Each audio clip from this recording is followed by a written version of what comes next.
देवी की कथा को आगे बढ़ाते हुए, अभी तो ये प्रार्थना के अर्थ और उसके विस्तार में बात हम लोगों ने किया, अब कथा को आगे बढ़ाते हैं। वो महर्षि जो मेधा ऋषि हैं, उस राजा सूरथ और समाधि वैश्य को कथा आगे बता रहे हैं। और पिछले बार जो है आपको बताया गया था पिछले दिन कि शुंभ निशुंभ के जो अत्याचार था, उन लोगों ने स्वर्ग पर अधिकार कर लिया, सारे देवताओं को बाहर कर दिया, उनके अधिकार छीन लिए। तो शुंभ निशुंभ के भय और अपने स्वर्ग से च्युत हो जाने के बाद सभी देवता लोग जहाँ हिमालय के पास पहुँचे और वहाँ प्रार्थना करने लगे देवी की। और उसी समय पार्वती देवी के शरीर से एक देवी निकली, उनका नाम कौशिकी था।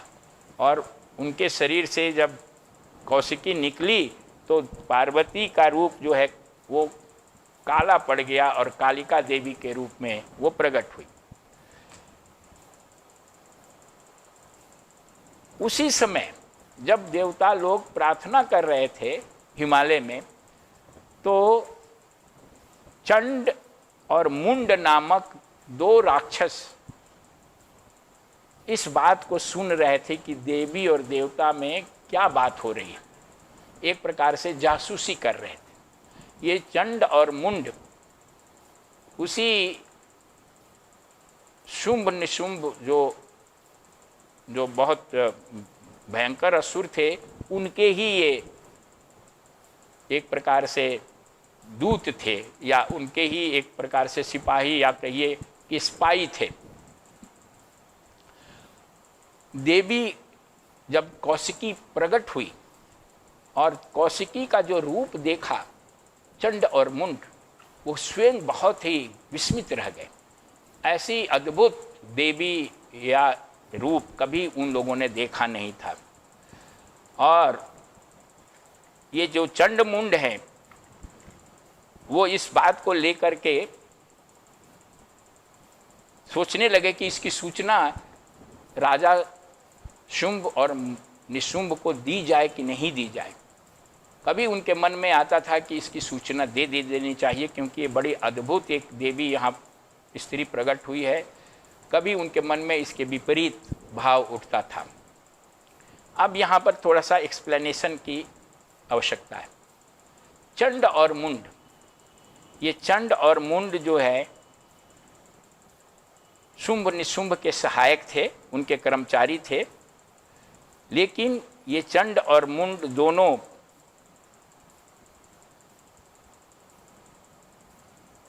प्रवृत्ति मार्ग और निवृत्ति मार्ग के प्रतीक हैं। चंड जो है वो प्रवृत्ति मार्ग का प्रतीक है। प्रवृत्ति मार्ग का मतलब सकाम में काम करने का, संसार में रह करके संसार के भोग और ऐश्वर्य को प्राप्त करना और उसके सुख को भोगना, ये प्रवृत्ति मार्ग है। और निवृत्ति मार्ग जो है वो संसार के सुख को छोड़ करके मुक्ति की तरफ चलने का जो प्रयास है उसको निवृत्ति मार्ग कहते हैं। यानी ये कहा जाता है, शास्त्रों में कई जगह आया है कि यानी कर्म संलग्नता और कर्म से ऊपर होना, निष्क्रिय होना। यहाँ पर निवृत्ति मार्ग या मुंड को उस रूप में निवृत्ति नहीं बल्कि निष्क्रियता के रूप में समझना चाहिए। एक जो है कर्म में संलग्न होने का एक असुर है चंड, और एक कर्म में से निष्क्रिय होने का प्रतीक है मुंड। साधकों के मन में कभी कभी एक विचार उठता है, क्योंकि वो सुन रखा है कि आत्मज्ञान या आत्म साक्षात्कार किसी कर्म का फल नहीं है। ये थोड़ी सी गहरी बात है, इसको समझना चाहिए। आत्म साक्षात्कार, ईश्वर साक्षात्कार, मुक्ति, निर्माण, ये जो परम लक्ष्य है जीवन का, वो किसी भी प्रकार के कर्म का परिणाम नहीं है। कोई ऐसा कर्म नहीं है कि जिसके करने से आत्म साक्षात्कार हो जाए। अब जब ये बात साधक सुनता है, समझता है, तो ये समझता है कि जब कर्म से आत्मज्ञान होगा ही नहीं, कर्म का फल आत्मज्ञान नहीं है, तो कर्म क्यों किया जाए, हम निष्क्रिय हो जाएंगे। जब आत्म साक्षात्कार लक्ष्य है और ये लक्ष्य कर्म से प्राप्त ही नहीं होगा, ये कर्म का परिणाम नहीं है, तो निष्क्रिय हो जाए, क्यों कर्म किया जाए। ये द्वंद्व जो है साधक को कभी कभी साधना से भी पृथक कर देता है। लेकिन यहाँ ये समझने की आवश्यकता है कि इस द्वंद्व को आध्यात्मिक ज्ञान से दूर करने की आवश्यकता है।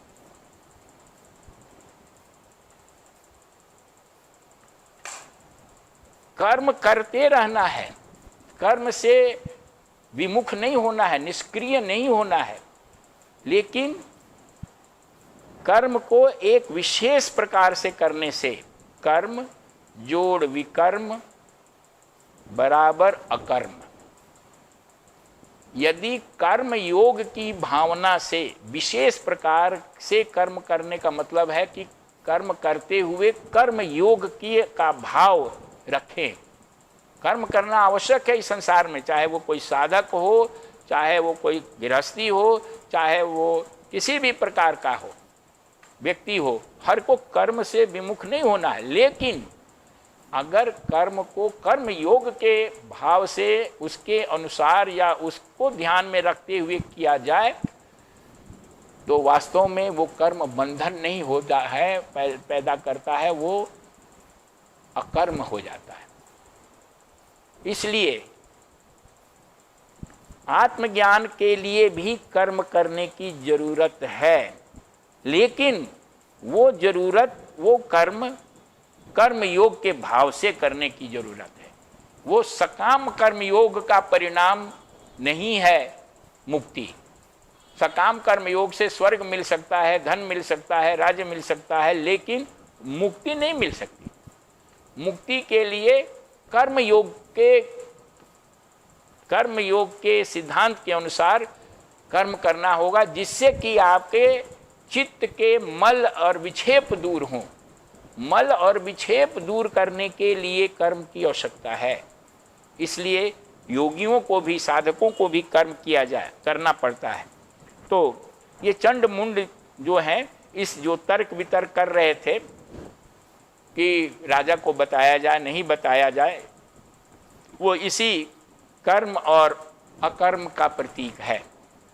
प्रवृत्ति मार्ग और निवृत्ति मार्ग वो जो बताए हैं शास्त्रीय ढंग से, उसका परिचायक नहीं, बल्कि यहाँ ये कहना होगा कि ये कर्म और अकर्म के प्रति परिचायक हैं, कि कर्म से विमुख हो जाया जाए, निष्क्रिय हो जाया जाए, या कर्म में लिप्त हो जाया जाए। साधना के लिए ये दोनों आवश्यक है। फिर भी अब कथा को आगे बढ़ाते हैं, तो उसमें क्या है, थोड़ा सा और इसको एक्सप्लेन करना चाहेंगे। जीवन जीने के दो मार्ग हैं, श्रेय मार्ग और प्रेय मार्ग। श्रेय मार्ग मतलब जो मुक्ति की तरफ ले जाए, निवृत्ति मार्ग। प्रेय मार्ग जो आपको भोग की तरफ, संसार की तरफ ले जाए। संसार में दोनों चीज की आवश्यकता होती है। जीवन है तो उसे अन्नमय कोश है आपका, तो भोजन की आवश्यकता पड़ेगी। अब यहाँ पर एक संतुलन बनाना है कि किस हद तक हमें प्रेय मार्ग पर चलना है, किस हद तक हमें श्रेय मार्ग पर चलना है। आरंभ में तो कुछ हद तक, जब तक आपका ज्ञान एक खास सीमा तक है, जब तक आप ऊंची अवस्था में नहीं हैं, तब तक आपको भौतिक समृद्धि और अपनी सुरक्षा के लिए कुछ न कुछ करते रहने की जरूरत पड़ती है, क्योंकि आप अभी उतने ऊंचे उन्नत नहीं हुए हैं। लेकिन ज्यों ही आप सत्य के तरफ बढ़ जाएंगे तो आप ये जान जाएंगे कि व्यक्ति को जो कुछ भी प्राप्त हो रहा है वो व्यक्ति के प्रारब्ध से प्राप्त होता है।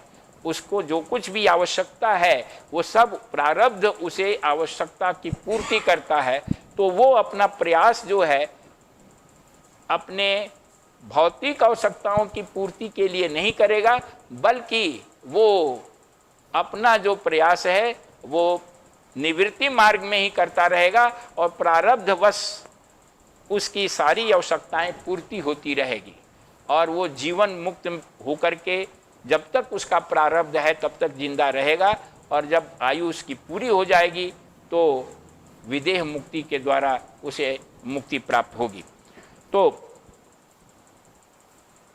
चंडमुंड जो है वो अंत में अपने राजा के पास शुंभ निशुंभ के पास गया और जा कर के उन दोनों ने देवी का वर्णन करना शुरू किया। देवी के वर्णन करते समय उन्होंने जो बात कही उसका भी एक प्रतीक है, संक्षेप में उसको हम बताने का कोशिश करेंगे। उन्होंने कहा, हे महाराज, एक अत्यंत मनोहर स्त्री जो अपने दिव्य सुंदरता से हिमालय को प्रकाशित कर रही है, हिमालय में विद्यमान है, खड़ी है, वैसा उत्तम रूप कहीं किसी ने भी नहीं देखा होगा। हे सुरेश्वर, अब आप पता लगाइए कि वो कौन है और उसे अपने पास बुलाइए। स्त्रियों में अगर तुलना करें तो उसकी जैसी स्त्री तीनों लोक में नहीं है। उसका प्रत्येक अंग बहुत सुंदर है और उसके प्रत्येक अंगों से एक अद्भुत आभा निकल रही है, एक प्रकाश निकल रहा है। हे महाराज, अभी वो हिमालय में ही है और आप उसे चाहें तो स्वयं देख सकते हैं। तीनों लोक में जितने भी मणि, हाथी, घोड़े, बहुमूल्य रत्न सब आपके घर में आज सुशोभित हैं, लेकिन उस स्त्री के सामने आपके पास जो बहुमूल्य से बहुमूल्य अद्भुत जो भी खजाना है वो सब फीका है। यदि वो स्त्री आपके पास आ जाए तो आपके खजाने की महत्ता और बढ़ जाएगी, और यदि वो नहीं आती है तो आप समझें कि जितनी भी बहुमूल्य और बड़ी बड़ी चीज़ें आपके पास हैं, जिसको अलग अलग देवताओं से आपने छीना है, वो सब बेकार है। जैसे आपने ब्रह्मा जी से हंसों से जुता हुआ विमान आपके घर में खड़ा है, रत्न और अद्भुत निधि आपके पास है, खजाने हैं, कुबेर से छीना हुआ महापद्म नामक एक अद्भुत निधि आपके पास है, समुद्र ने आपको एक अद्भुत माला भेंट की है, केसरों से सुशोभित और कमल भी कभी नहीं कुमलाते हैं ऐसी माला है वो, सुवर्ण की वर्षा करने वाला वरुण से जो छत्र आपने छीना है, और जो उनका श्रेष्ठ रथ है जो प्रजापति से आपने हड़प लिया था या बलबस्ती छीन लिया था, हे दैतेश्वर, ये सारी चीजें उस महिला के सामने तुच्छ हैं। इसलिए हम ये कहते हैं कि संसार और तीनों लोक की सर्वश्रेष्ठ चीजें आपके खजाना में है, तो स्त्रियों में भी सर्वश्रेष्ठ स्त्री तीनों लोक की जो हिमालय में घूम रही है वो भी आपके पास होनी चाहिए।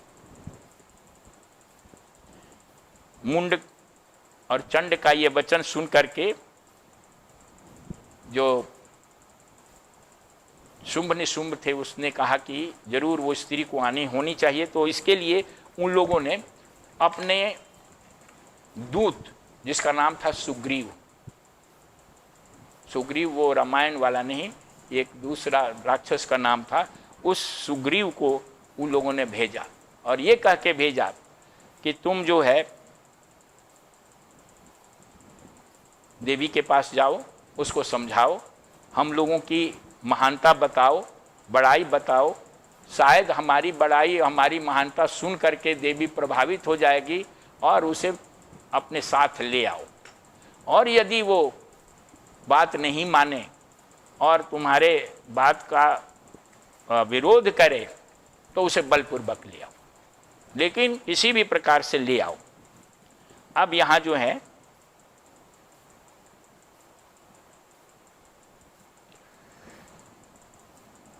अहंता ममता शुंभ निशुंभ, यहाँ पर आपको बताया गया कुछ चीज़ों का। मैंने अभी बताया कि ब्रह्मा जी का विमान, कुबेर का छत्र और समुद्र से सारी रत्न और दूसरे दूसरे देवताओं के जो जो भी बहुमूल्य चीज़ें थी, सब शुंभ निशुंभ के पास था। लेकिन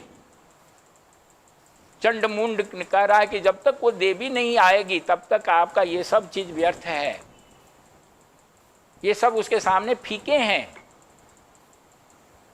जब अहंता और ममता का आपके व्यक्तित्व पर प्रभाव हो जाता है, यानी जब आपका व्यक्तित्व अहंता और ममता, अहंता ममता कल बताया था कि मैंपन और मेरापन, मैं हूँ, आईनेस और माइनेस, ये सब मेरा है, ये जो भाव है यही जो है शुंभ निशुंभ है। जब अहंकार और ममता आपके व्यक्तित्व को दबोच लेता है तो तीनों लोक की सर्वश्रेष्ठ चीज़ें, तीनों लोक में तीनों लोक उससे प्रभावित हो जाता है। मैंने मतलब आपके अंदर जो है आपकी स्वरूप, आपके व्यक्तित्व के 3 तल हैं। एक आपका जो है वो व्यवहारिक तल है, भौतिक तल है। दूसरा आपका भावनात्मक तल है, मेंटल प्लेन है। और तीसरा आपका बौद्धिक तल है, इंटेलेक्चुअल प्लेन है। फिजिकल प्लेन, मेंटल प्लेन और इंटेलेक्चुअल प्लेन, ये तीनों प्लेन जो हैं, तीनों तल हैं, व्यवहारिक जगत, भावनात्मक जगत और बौद्धिक जगत, ये तीनों जब अहंता और ममता के यानी शुंभ निशुंभ के प्रभाव में आ जाती हैं, इसके ऊपर शुंभ निशुंभ का राज्य हो जाता है, तो आपके जो वाणी है, आपके जो विचार हैं, आपके जो कर्म हैं, वो सब भी अहंता ममता के गिरफ्त में आ जाते हैं, उससे प्रभावित होते हैं। और तब जो है उस समय आप संसार की सर्वश्रेष्ठ चीज़ों को भी यदि अपने पास रखे हुए हैं तब भी आपको संतोष नहीं होगा। अब यहाँ पर वो बता रहा है कि ये सब बहुमूल्य चीज़ें जो तीनों लोक में कहीं नहीं है, लेकिन जब तक वो स्त्री आपके पास नहीं आएगी, यानी सरस्वती देवी, यानी परमात्मा, यानी मुक्ति, जब कितनी भी भौतिक उपलब्धि आप कर लें, कितना भी धन रख लें, लेकिन जब तक आत्मज्ञान आपके पास नहीं होगा तब तक आप पूरी तौर से संतुष्ट नहीं होंगे। और ये भी, वो भी, इतना भी, सब लोग दौड़ रहा है। जो संसार का सबसे धनी व्यक्ति है वो भी भाग रहा है, उसको भी हमें, वो अगर चाहे तो उसके 100 पुस्त तक अगर कुछ न करें तब भी चलेगा काम, लेकिन वो भी बेचैन है। और एक भिखारी या एक जो मजदूर जिसको 2 जून की रोटी वो अपने जुटानी है, वो भी बेचैन है। तो यहाँ ये बताया गया है, चंडमुंड ने सारी बात बताई कि आपके पास ब्रह्मा जी का, कुबेर का, समुद्र का, फलाने देवता का जो सर्वश्रेष्ठ चीज़ है वैसी चीज़ तो कहीं है नहीं, लेकिन उसके बगैर सब सुना है। अहंकार जो है अब कहता है कि उस देवी को ले आओ। जब ऐसी देवी है सुंदर और अच्छी, तो वो सर्वश्रेष्ठ स्त्री है तो मेरे पास आनी चाहिए। अहंकार जो है वो मुक्ति भी चाहता है, सुनता है कि मुक्ति में बड़ा आनंद है, तो उस मुक्ति को भी चाहने लगता है और संसार को भी चाहने लगता है, और दोनों को प्राप्त करना चाहता है, जबकि ये दोनों अंधकार और प्रकाश की तरह एक दूसरे से विपरीत हैं। जैसे कोई कहे कि हमें एक साथ अंधेरा भी चाहिए और एक प्रकाश भी चाहिए, तो जहां प्रकाश रहेगा वहां अंधेरा टिक ही नहीं सकता है। तो अगर आप सांसारिक उपलब्धि को महत्व देते रहेंगे, उसको पकड़े रहेंगे और उसके साथ चाहेंगे कि आपको आध्यात्मिक आत्म साक्षात्कार भी हो जाए, इस सरस्वती भी प्राप्त हो जाए, तो ये संभव नहीं है। लेकिन अहंकार ये चाहता है। तो यहाँ पर यही बताने का कोशिश किया गया है कि अपने को तृप्त करने के लिए, अपने को संतुष्ट करने के लिए चाहे कितनी भी कोई भी चीज आप लें, कितना भी भौतिक उपलब्धि कर लें, आप जो हैं संतुष्ट नहीं हो सकते हैं जब तक आत्मज्ञान, ईश्वर साक्षात्कार, सरस्वती देवी आपके पास न हो। तो अब वो जो दूत है, अब अहंकार जो है, अहंता ममता, वो चाहता है कि बहुत आसानी से हमको इसको छोड़ना भी नहीं है और उसको भी पकड़ना है, इसलिए वो दूत को भेजता है। और दूत जो वहां सुग्रीव है, सुग्रीव, सु मतलब अच्छा, ग्रीव मतलब गला।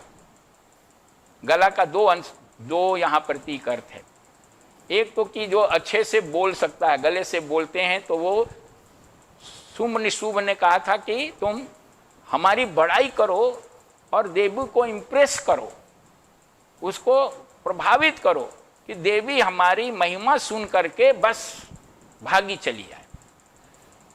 और दूसरा इसका अर्थ है कि गला में विशुद्धि चक्र होता है। आध्यात्मिक एक्सप्लेनेशन ये है कि गला में विशुद्धि चक्र है, हृदय में अनाहत चक्र है और दोनों भौहों के मध्य में आज्ञा चक्र है। आज्ञा चक्र और अनाहत चक्र के मध्य में ये विशुद्धि चक्र है।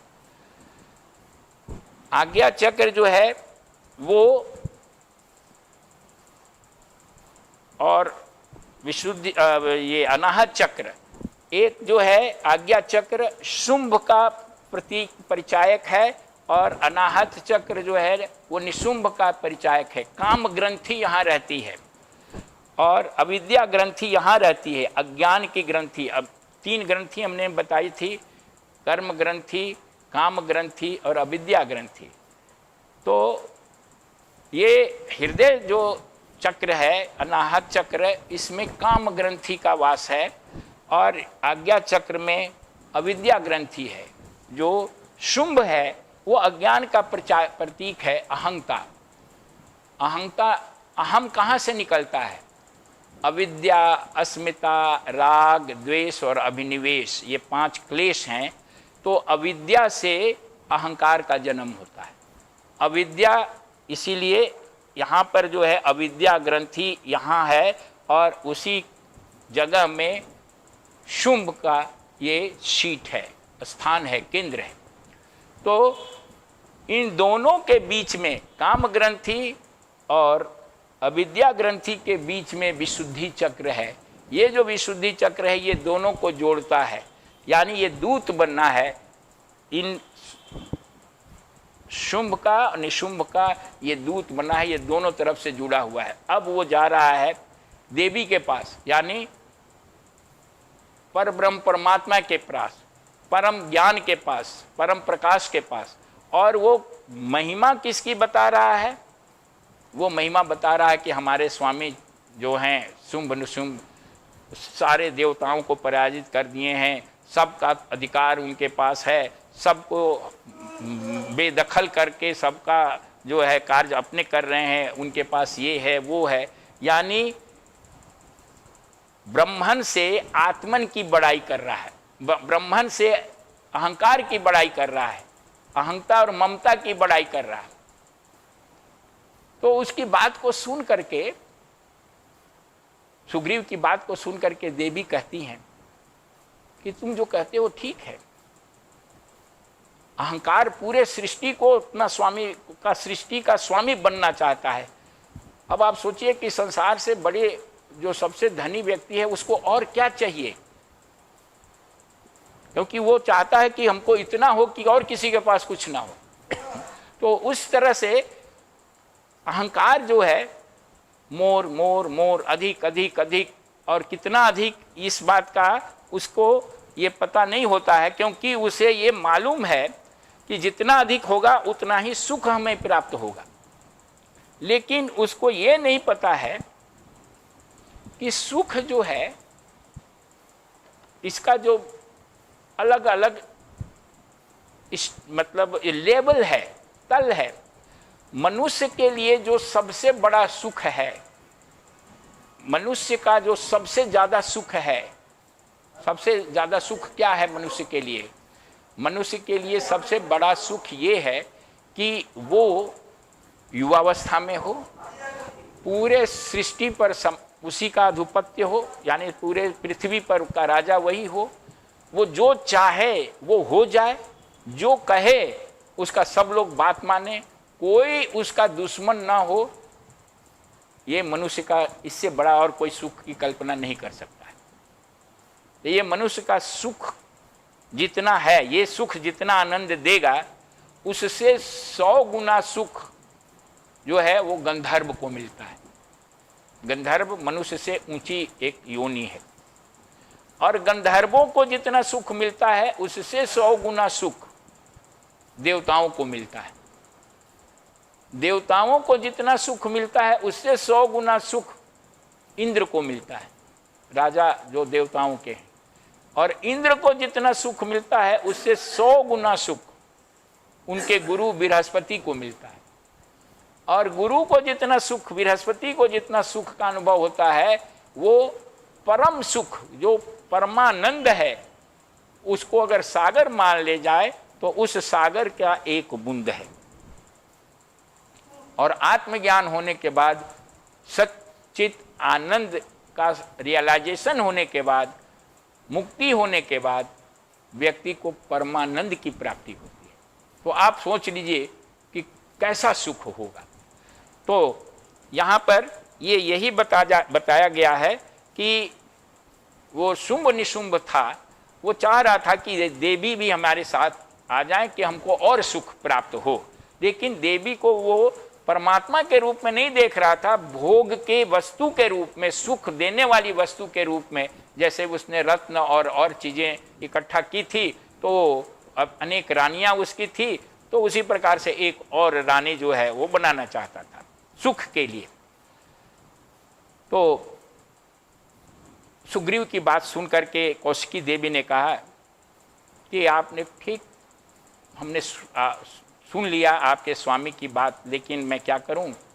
मैं जब बहुत छोटी थी तो मैंने एक प्रण लिया था, और वो प्रण, उस समय मेरी बुद्धि छोटी थी, कम थी, लेकिन मैंने प्रण ले लिया। और वो प्रण जो है मैं आपको सुनाती, वो प्रण का पूरा जब तक नहीं होगा तब तक मैं आपके, चाहे कितने भी बड़े हैं, हम सब सुन लिए, मैं उनसे विवाह नहीं कर सकती। मेरा प्रण ये है कि जो कोई हमें युद्ध में पराजित कर देगा और जो हमारे मान का मर्दन करेगा, हमें अपमानित कर देगा, मान मर्दन करेगा, यानी जो हमारे ऊपर स्वामी बन जाएगा, हमें हरा देगा, हम उसी को अपना स्वामी समझेंगे। और ये मेरा प्रण है। अब यहां पर जो है एक बात समझने की, ये कौन कह रहा है? कौशिकी देवी कह रही। कौशिकी देवी और काली देवी के बारे में हमने कुछ एक्सप्लेन पिछले दिन किया था, उसको फिर दोबारा एक्सप्लेन करते हैं। कौशिकी देवी ज्ञान की उस अवस्था की प्रतीक हैं, आत्मज्ञान की उस अवस्था के प्रतीक हैं। पहले ये समझ लीजिए, ज्ञान 2 प्रकार से हो सकता है। आत्मज्ञान, एक तरीका ये है कि समस्त सृष्टि को ब्रह्म में जानो, सिया राम मैं सब जग जानी। तुलसीदास ने कहा कि मैं समस्त संसार को ही सिया राम के रूप में देख रहा हूँ, इसलिए मैं कण कण में भगवान का दर्शन कर रहा हूँ, इसलिए उनको प्रणाम कर रहा हूँ। यानी सृष्टि के प्रत्येक कण में सिया राम को देखना, तुलसीदास यही करते थे। ये कौशिकी देवी इसी की प्रतीक है। यानी जो घट घट में है साईं रमता। यानी जो हर जगह परमात्मा को देखने का जो ज्ञान है वो कौशिकी देवी है। एक तरीका ज्ञान का यह है कि हर चीज में परमात्मा देखे। दूसरा परमात्मा को जानने का एक रूप है कि जो कुछ भी दिखाई पड़ रहा है उसको अस्वीकार कर दे। नहीं, ये नहीं, ये नहीं, ये परमात्मा नहीं, ये परमात्मा नहीं। इसको नेति नेति बोलते हैं। नेति नेति का मतलब परमात्मा ऐसा है, करुणामय है, नेति नहीं। ज्ञानमय है, नहीं। राम जी हैं, नहीं। सीता जी हैं या ये हैं, नहीं। वो इन सबसे परे है। तो ये जो ज्ञान प्राप्त करने का जो ये तरीका है, उसके प्रतिनिधित्व जो हैं वो कालिका देवी कर रही। तो ज्ञान, तो कौशिकी देवी जो है वो परब्रह्म परमात्मा की साक्षात्कार के लिए वो शक्ति है, वो विधि है जिसमें हर कण में परमात्मा को देखा जाता है। तो कौशिकी देवी को ही जो कण कण में परब्रह्म परमात्मा है उनको वो ग्रैब करना चाहता था। उनको अहंकार जो है, यानी शुंभ निशुंभ, अहंता और ममता, वो परब्रह्म परमात्मा को अपना स्वामी, अपने अंदर, अपने अधीन करना चाहता था, अपनी रानी बनाना, यानी अपने कंट्रोल में रखना चाहता था। जबकि परब्रह्म परमात्मा यानी कौशिकी देवी यानी सरस्वती देवी वो सबकी स्वामिनी है, वो सबको अपने कंट्रोल में करती हैं। अहंकार तो मिथ्या सत्य है, अहंता ममता वो उनको, अहंकार उनको अपने कब्जे में रखने का प्रयास करता है। जो कि देवी जब इस बात को सुनी तो हंसने लगी और हंसते हुए उन्होंने कहा कि नहीं, तुम मेरा प्रण को जाके अपने स्वामी को सुनाओ। और देवी ने कहा कि एक युद्ध करना पड़ेगा और हमें पराजित करना पड़ेगा। जो हमें पराजित करेगा मैं उसकी पत्नी बनूंगी। यानी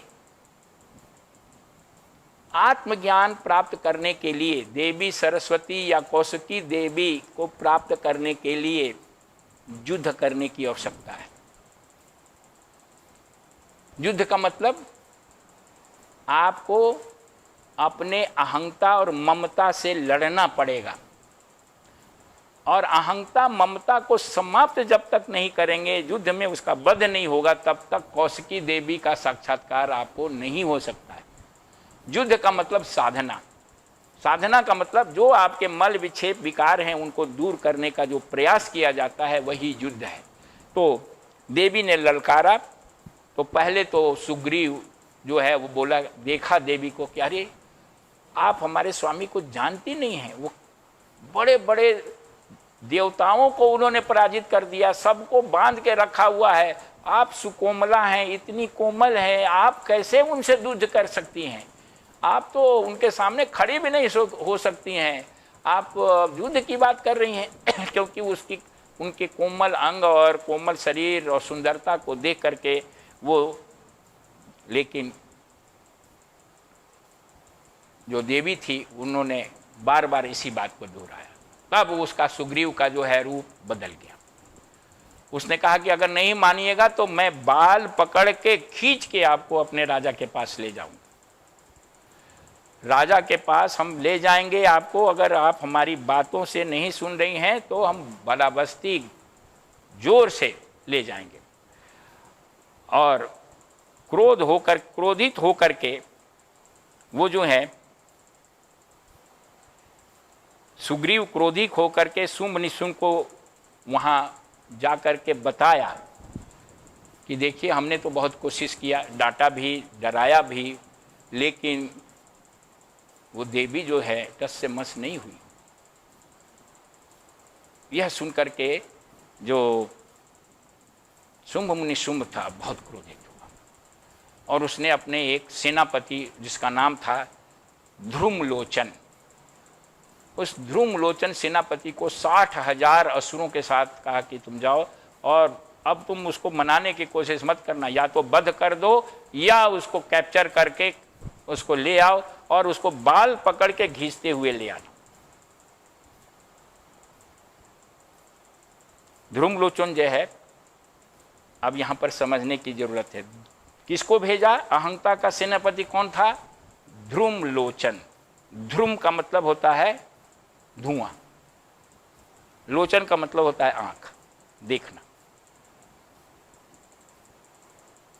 आंख में अगर धुआं लग जाए तो आप चीज़ों को ठीक से देख नहीं सकेंगे। मान लीजिए चारों तरफ धुआं फैला हुआ है और देखना चाहें तो वो कोई चीज़ कुछ दिखेगी, कुछ चीज़ कुछ देखेगी। ये ध्रुम लोचन जो है वो वक्र दृष्टि, विपरीत बुद्धि का परिचायक है।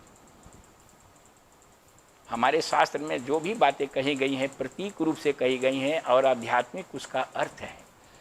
तो ध्रुम लोचन सेनापति जो अहंकार का, अहंता और ममता यानी शुंभ निशुंभ का जो सेनापति था, उसका सहायक था, यानी अहंता ममता का एक बहुत बड़ा शक्तिशाली सेनापति, उसका अंग होती है विपरीत बुद्धि यानी विकृत बुद्धि, जो सत्य को नहीं देख पाता है, असत्य को देखता है। इसका एक उदाहरण से आप समझिए। जब आपकी दृष्टि सही नहीं होती है, आप थोड़े से अंधेरे में झुलफुलाहट में कहीं जा रहे हैं और वहाँ एक रस्सी पड़ी हुई है, आपको ठीक से दिख नहीं रहा है, तो आप समझेंगे कि सांप है, अब उछल जाएंगे। वहाँ सांप है नहीं, लेकिन आपकी दृष्टि में धुआं आ गया है, कम दृष्टि है या विकृत है, उल्टी दृष्टि है, तो आप रस्सी को सांप समझ के और फिर वैसे ही चिल्लाएंगे, उछलेंगे, डरेंगे। वही ध्रुम लोचन, वही है ध्रुम लोचन, विपरीत बुद्धि। ये विपरीत बुद्धि, विकृत बुद्धि माता सरस्वती को पहचान नहीं पाता है। देखता है जरूर, लेकिन उनको पहचान नहीं पाता है। उनको एक सामान्य स्त्री समझता है और वो अहंकार से भरा हुआ है। जैसे कि हम रस्सी में अगर कोई सांप देख ले, रस्सी को सांप समझ ले, तो सांप के सारे भय से वो भयभीत हो जाएगा। उसे लगेगा कि अगर ये काट लिया तो हम मर जाएंगे। अरे देखो ये फन भी उठा रहा है, ये हिल डोल भी रहा है। इस प्रकार की कल्पना आदमी करने लगता है और डंडा लेकर के पीटने भी लगता है कभी, कि वो उसको, जिसको सांप समझ रहा है। तो ध्रुम लोचन जो है वो सत्य को, माता सरस्वती को, कौशिकी देवी को पहचान नहीं पाता है, क्योंकि उसकी दृष्टि विपरीत है, विकृत है। और उसे वो कहता है कि हम आपको बड़ा बस्ती ले जाएंगे, बालों से वो भी कह रहा है कि हम घिसट के ले जाएंगे। जब विपरीत बुद्धि हो जाती है तो वो उसके अंदर की जो वासनाएं होती हैं, सूक्ष्म कामनाएं होती हैं, वो बड़ी प्रबल हो जाती है और वो समझता है कि ये वासनाएं जब प्रबल हो जाती है तो वो सत्य को या परमात्मा को वो एक सामान्य स्त्री या शक्ति या कोई चीज समझ करके वो वासना जो है समझती है कि हम इसको पकड़ लेंगे, हम इसको अपने अधीन कर लेंगे, हम ये काम पूरा कर लेंगे, जो कि हो नहीं सकता है। ज्यों ही वो देवी के पास आया क्रोध करके, त्यों ही देवी ने कुछ नहीं किया, बस देवी ने एक जरा सा हुंकार भर दी, बस ऐसा ही एक शब्द का उच्चारण किया और उसका शब्द के उच्चारण करते ही उनके हुंकार से ही, देवी के हुंकार से ही ध्रुम लोचन जो है वो जल के राख हो गया। यहां जो देवी ने हुंकार भरा, शब्द, ये अपने आप में समझने वाली है। ये हुम शब्द जो है होम शब्द से निकला है। होम शब्द जब हवन करते हैं, जैसे होम करते हैं, जब यज्ञ में कोई आहुति डालते हैं वो हवन करते हैं। ये तो वो जो हवन में ह जो है हुम, उसका छोटा रूप है जो ह जोड़ से बना है। ये ह और से बना हुआ शब्द हुम है, यानी ह जो है वो व्यक्तित्व के उन्नति के तरफ जो मार्ग है उस पर चलने को, यानी विवेक और वैराग्य जिस मार्ग पर चलने से बढ़ता है वो ह है परिचायक।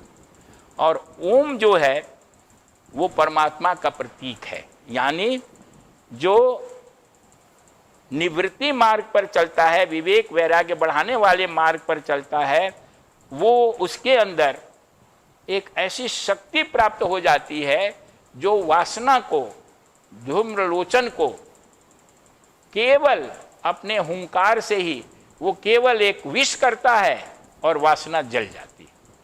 ह जोड़ उ। दूसरा इसका व्याख्या है कि ये जो है होम शब्द जो है वो ह जोड़ उ से बना हुआ है, लेकिन इसके साथ साथ ये जो है ओम का शॉर्ट फॉर्म है। ओम में समग्र शक्ति समाहित है, क्योंकि ये परमात्मा का रूप है, परमात्मा का ध्वनि प्रतीक है। परमात्मा की अगर हम व्याख्या करते हैं तो केवल ओम शब्द के रूप में करते हैं, क्योंकि इसमें अ उ म ये 3 अक्षर से बना हुआ शब्द है। अ जो है वो गले से निकलता है, कोई भी ध्वनि प्रकट होती है गले से लेकर के ओठ के बीच में, तो गले से निकलने वाली जो ध्वनि है वो अ है, अ बोलते हैं तो यहाँ से निकलती है। और ओठ से निकलने वाली जो ध्वनि है वो म है, म हमिंग साउंड। तो सारी ध्वनियाँ गले से ओठ के बीच से निकलती है, यानी जितने भी शब्द हैं, जो भी वर्णन है, आप परमात्मा का वर्णन किस चीज़ से करेंगे? वाणी से करेंगे, शब्द से करेंगे, ध्वनि से करेंगे। तो चाहे आप उनका वर्णन कितने भी विस्तार से कर लें तो भी वो वर्णन पूरा नहीं होगा। तो संतों ने परमात्मा के वर्णन को बहुत विस्तार से करने के बदले केवल ओम से किया है कि अ उ और म। अ ध्वनि स्वर का जो नीचे का जो लेबल है गला, उससे निकलती है। उ ध्वनि मध्य से निकलती है और म ध्वनि ओठों से निकलती है। तो इस अ और अ उ और म में सारी ध्वनियाँ समाहित हैं, जिसमें सारा वर्णन हो सकता है। इसलिए परमात्मा का ध्वनि के रूप में, शब्द के रूप में अगर कोई वर्णन है तो वो ओम शब्द से है। तो ये जो होम है वो ओम का प्रतीक है। तो देवी ने केवल हुंकार भरा और वो जो वक्र दृष्टि है, यानी ओम परमात्मा का जब चिंतन हो जाता है, परमात्मा का जब स्पर्श हो जाता है ओम के माध्यम से, तो वासना जो है, सूक्ष्म कामना यानी वक्र दृष्टि यानी धूम्रलोचन अपनी सेना के साथ समाप्त हो जाता है। तो आज जो है कथा को यहीं रोकेंगे, कल इसका शेष भाग करेंगे। अब हम लोग जो हैं थोड़ा सा देवी का ध्यान करेंगे। देवी के ध्यान के लिए अपने स्थान पर आप बैठे रहें। श्वेत कमल पर देवी को श्वेत वस्त्र धारण किए हुए विराजमान है ऐसा देखें। उनके हाथों में वीणा है, कमल है, ये देखें। और वो शुद्ध सत्व की प्रतीक हैं। वीणा जो है वो व्यक्तित्व के समन्वित विकास का प्रतीक है। और देवी हंस पर भी बैठी हो सकती हैं, श्वेत कमल पर भी, जो इच्छा हो आप हंस जो है उनके विवेक और अंतःप्राज्ञिक ज्ञान के परिचायक है, जो अहं सह हंग सह मैं वही हूँ, इस सत्य का प्रतीक हंस है, उसका वाहन है। तो देवी को अपने हृदय में धारण करते हुए कुछ मिनटों का हम लोग ध्यान करेंगे। पहले एक बार ओम का उच्चारण करेंगे, फिर मौन ध्यान होगा, फिर ओम का उच्चारण करते हुए ध्यान समाप्त करेंगे।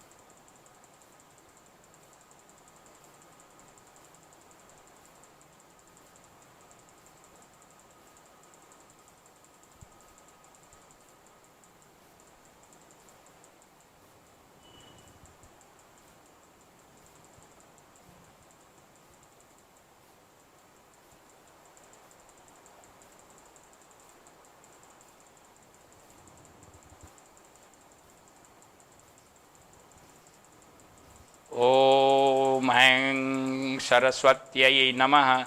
ओम ऐं श्री सरस्वत्यै नमः। ओम ऐं श्री सरस्वत्यै नमः। ओम